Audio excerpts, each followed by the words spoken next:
Hello there. So you want to know how you can set up a Signal privacy setting? This is going to be the only video that you'll ever need to watch on the internet. So with that being said, let's get straight into the video.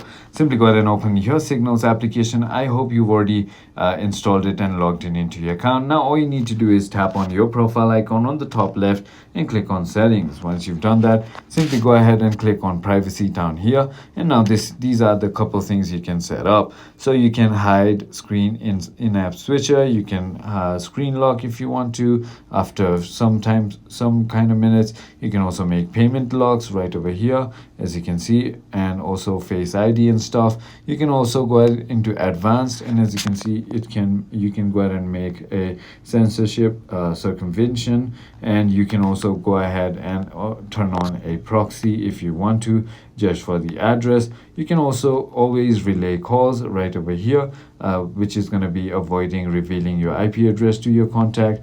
And this is about it. I hope this video was helpful to you. If it was, hit that like button, and I'll see you